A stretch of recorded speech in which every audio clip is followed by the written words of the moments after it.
You're listening to Up An Octave, a podcast by Sonivia, the podcasting agency that believes that women and non-binary people deserve to take up space in the podcasting industry because our thoughts, voices, and stories matter. Here you'll learn how to make dope podcasts that inspire, educate, convert, and most importantly, make your voice shine. I'm your host, Rue Spence, and I'm here to take podcasting up an octave. Let's get into it.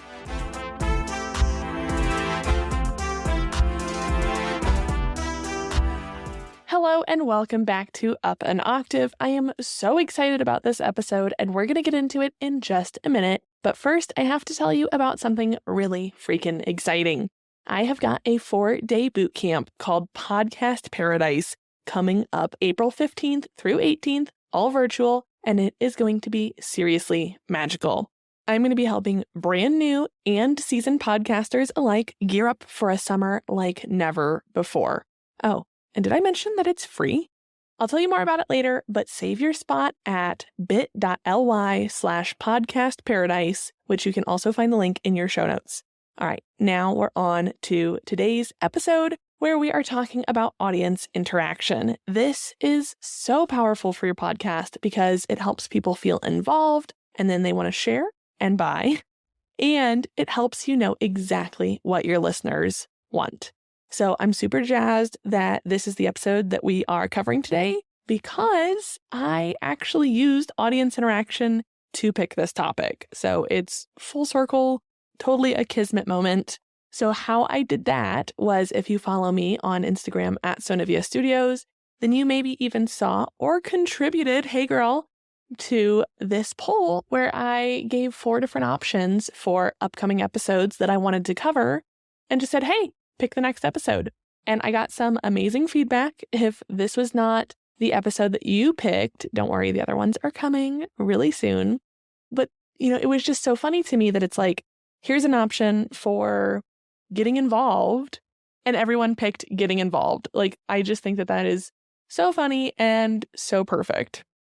So before I share some of the ways that I really like getting some audience interaction, I want to highlight some of the powerhouse shows that I work with and how they get their audiences involved, because I work with some truly innovative and just lovely humans, and I want to talk about what I think they do really, really well.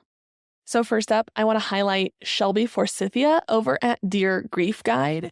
She has listeners submit questions, which is similar to the listener question segment that I have, but it's much more in like a Dear Sugar or like Dear Abby, if you're super old school, format, where she has people write in letters about how they're coping with their own grief experiences, issues that they're having in coping, and then she provides her insights as a grief coach or grief guide. And this is wonderful because it really gets into the hearts and heads of the people that she serves. Shelby has the Life After Loss Academy, which is an online program that supports grieving people, and she's able to consistently fine-tune her offerings because of the types of letters that she's getting. If she notices a trend in a particular type of issue or something that is really on the hearts of the grieving people that she's interacting with on her podcast, she can in real time make adjustments to better serve the people in her community. I think that that is so incredible to consider depending on the way that your podcast functions. If you are using your podcast to funnel into anything, any offering, any membership, any course, anything like that, being able to stay with kind of the boots on the ground with the people who are consuming your content is so incredibly helpful to make sure that you are actually giving them something that's valuable to them. I also want to highlight Thoughts from a Page because at the end of the year, Cindy has her listeners actually send in audio clips of them talking about what their favorite book that they read that year was. And those are always super fun because it allows the listener to become the podcaster. People get to hear their own voice on the podcast. While it can be a little cringy for people who aren't familiar with hearing their own voice, heck, it can even be cringy for us podcasters, it does, in just that little tiny micro snip, feel like I don't know, when you see yourself in the background on the news or something. It's just that little like, oh, hey, that's me, without having a lot of skin in the game to really like criticize how you sound. And that's always fun. And it always makes people want to share that episode because it's like that, hey, I'm on this podcast. It's really engaging in a different way. So I love that segment. And then finally, I also want to highlight Aaron and Megan at My Skeptical Sister, who have listeners write in their stories. So all of the paranormal stories that they read on the podcast actually come from their listener base. And that's also a super fun and really intimate way to get your audience involved. And I think that a lot of these can be implemented on different types of shows too. We mentioned with Dear Grief Guide, that's obviously people who are looking for advice, but that also works really similarly for my show with, having listeners write in questions, getting your expert advice. This type of interaction works so well for funnel podcasts. So if you're looking to funnel any kind of buyers, subscribers, whatever that is, from your podcast to your business, having the opportunity to answer questions from listeners really goes the extra mile to cement you as an authority in your niche. And as far as having, people call in, I guess is how you could think of it, that works with a lot of different shows too. That works so well for fandom shows where, people are able to just say like, oh, hey, this is my favorite thing, or I loved this experience. And it just allows people a quick little moment to feel like the hype person. And then, with the listener stories, it's kind of the same idea. It's just spun a little bit differently. And something else that I did not mention about My Skeptical Sister is that every episode, they also have what they call a fan favorite. And that is a listener who is a faithful listener who's always kind of hanging out in their Facebook group. And it's an opportunity for that person to talk about what they've got going on. So whether that's a new Etsy shop or just an organization that they volunteer with that they're really passionate about in their community, that's also such a bang up way to get your audience involved and feeling like they have some sweat equity in the podcast as well. If you're not looking to like entirely dedicate a part of your episodes to having that engagement, if that feels overwhelming or just doesn't feel like it's the right fit for you, you can also take the socials. Like I mentioned with even generating the concept for this episode itself, I really love just hopping on your Instagram stories and doing polls. Like I said, that's exactly how this came up for me. And the nice thing about polls is that you get to kind of determine the answer.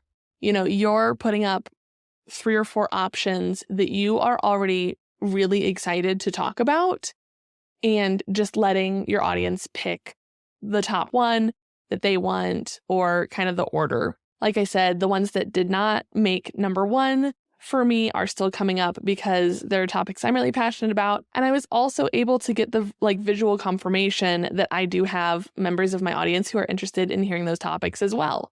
This was just the most popular one. But it's nice because you get to retain control. You're not going to get something coming completely out of left field, but it lets people have some skin in the game.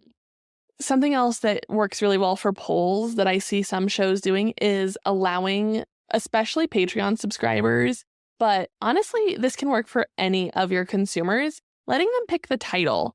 This is something that I often see Beach Too Sandy, Water Too Wet doing within their Patreon community.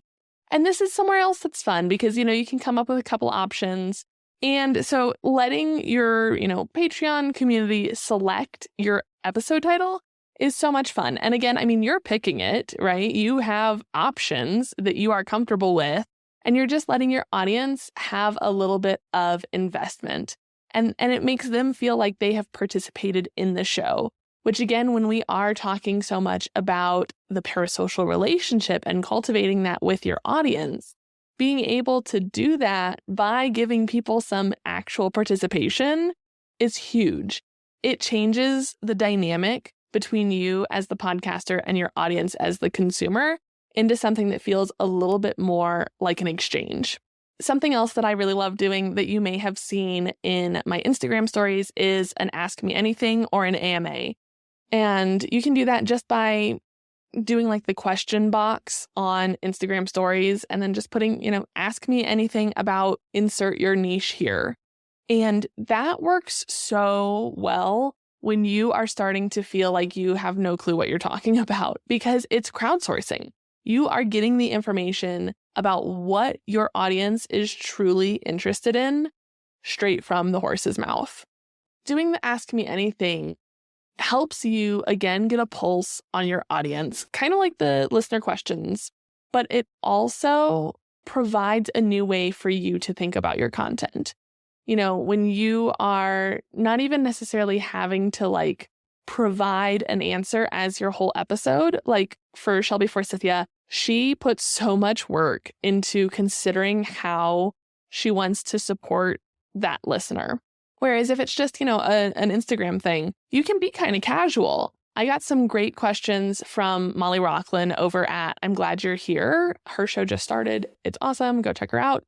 She asked me so many fabulous questions on my last AMA that I had not considered as being things that my audience was curious about. And I think sometimes we get into a little bit of an echo chamber when we are niche experts that you almost forget what your consumers don't know. You almost take for granted that you are an expert. And I see that happening in so many different disciplines, but it just becomes like second nature to you. You don't have to think about it because you do it every single day. So when I'm getting very specific questions, I'm like, oh, that's a great point that people probably don't know that because it's information that you have to acquire. And over the years, I have already acquired it. So doing an AMA is such a great way to kind of get back in touch with where the blind spots in your offers and in the content that you're making are. So that's why I'm such a huge fan of that. And again, it's such a way to phone a friend to ask for help with generating new ideas. You can even kind of have a pipeline of doing an AMA. And then if you get some really great questions, then doing a poll and being like, which of these do you want to hear about? The next one is do a giveaway. If you are really trying to either celebrate something or meet a goal, if you want to get 30 new reviews, have some kind of a giveaway. And it doesn't have to be a $500 gift card. It can be as simple as a t-shirt. Some people even do shout outs on the podcast. There are so many different offerings that you can have as prizes, but a giveaway always generates excitement, and it can be such a good way to get your current listeners involved and also have them tell their friends. Because while I believe that most of the time people who are going to evangelize your show are just going to do it because that's just how naturally we have conversations. We're like, oh yeah, I've been listening to this podcast and you should definitely check it out. But sometimes I think it's so easy to forget to do that. That, people get busy. Maybe you haven't talked to some of your girlfriends for a while and it just doesn't come up. And you're like, oh man, we had coffee today and I so meant to tell her about the podcast. But, if you were hosting a giveaway, it's hey, reminder, I know this has been on your to-do list. I'm reminding you to go ahead and put that out to your community. Tag a friend, someone who you think would really vibe with the show, whatever that looks like. I'm also a really big fan of members only spaces. Facebook groups, Discord servers, those are great options. And when I say members only, I can mean Patreon. You can do whatever Patreon tier feels good. And then, within your Patreon onboarding kind of welcome letter when you join the Facebook group, make sure you use the email that you subscribed with, or, make sure that you use the code word potatoes, whatever that looks like to get, the Patreon members only Facebook group. Or even just a Facebook group for your listeners that's more open, but feels exclusive.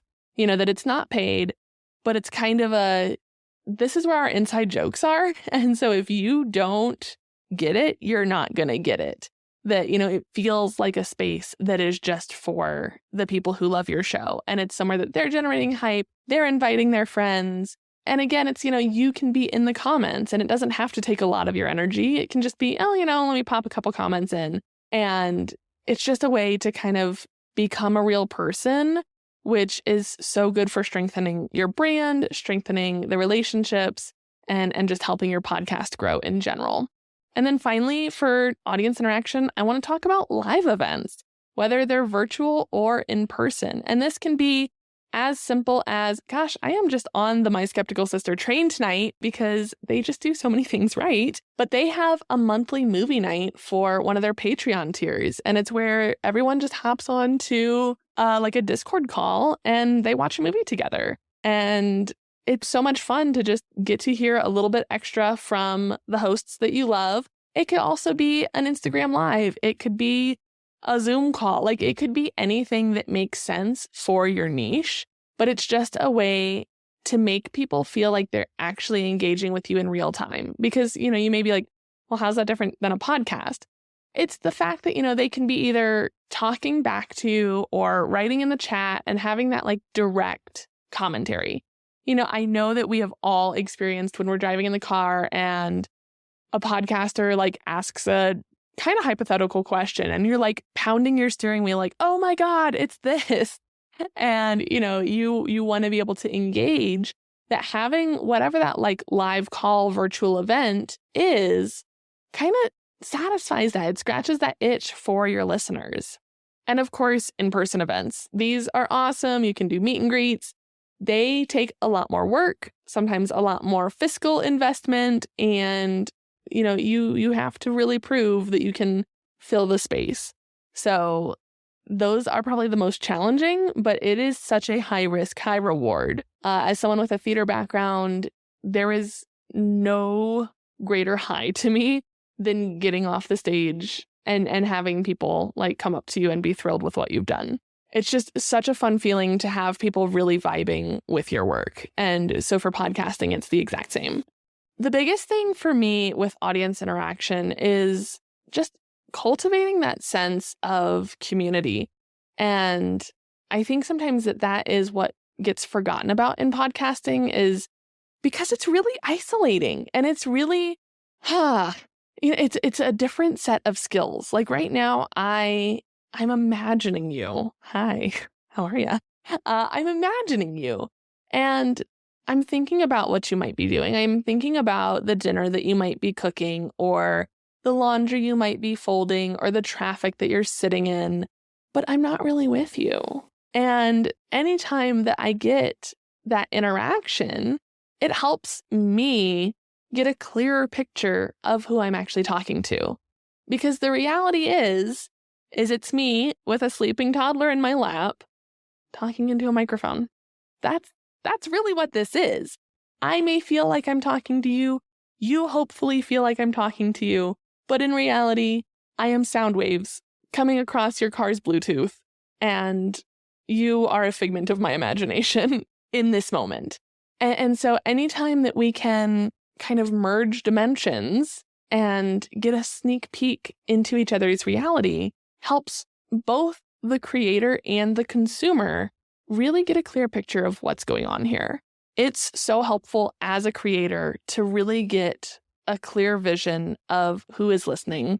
And it's also so fun and so engaging as the listener to feel like you are seen by the creators that you love. Hey, it's Rue. Okay, I know you're enjoying this episode, but I just could not wait any longer to talk to you about this. I have something super special for you called Podcast Paradise. Create content that converts, and it is a 4-day bootcamp designed to transform your podcast into a powerful tool that attracts, engages, and converts your audience. This bootcamp is going to give you a crystal clear roadmap to creating a message that resonates, storytelling and soft selling, deploying your street team, and building a listener's journey that converts. My goal here is to get your podcast working for you instead of the other way around. Oh, and did I mention that it's free? Like free? So you literally have nothing to lose. So I am super jazzed. Go ahead and sign up now at bit.ly/podcast paradise. The link is, of course, in the show notes. And let's make a podcast that feels like paradise. All right. I will let you get back to the episode.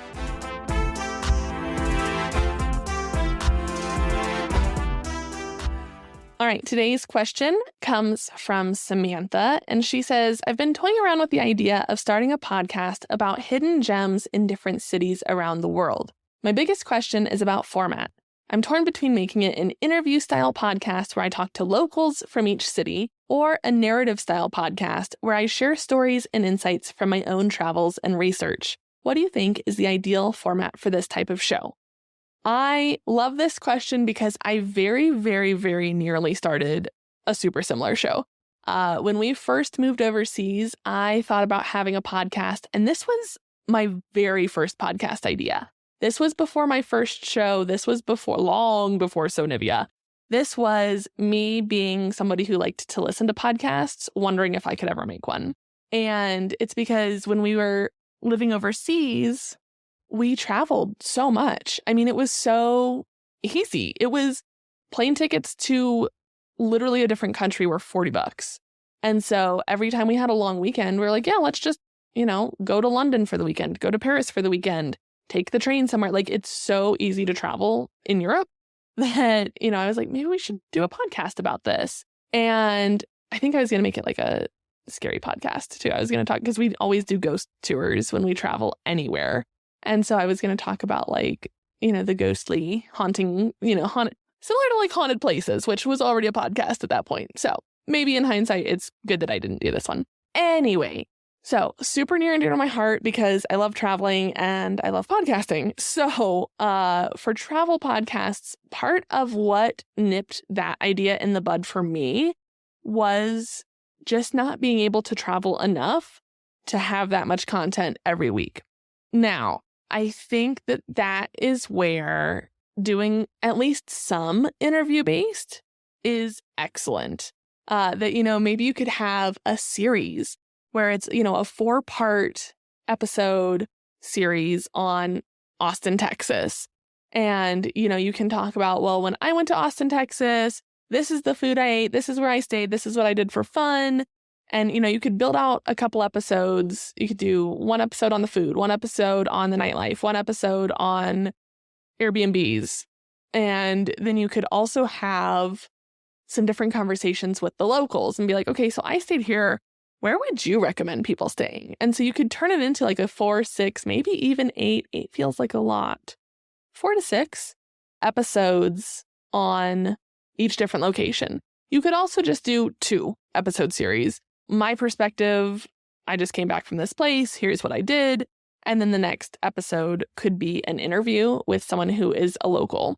I think that would be a lot of fun because at least when I'm traveling, I am a big fan of getting off the beaten path, figuring out where people actually spend their time. Because to me, it's almost like traveling's a sociological thing where I'm I just want to see how different people exist. I don't want to feel like an American when I'm in Spain. I want to see how Spaniards are living their lives.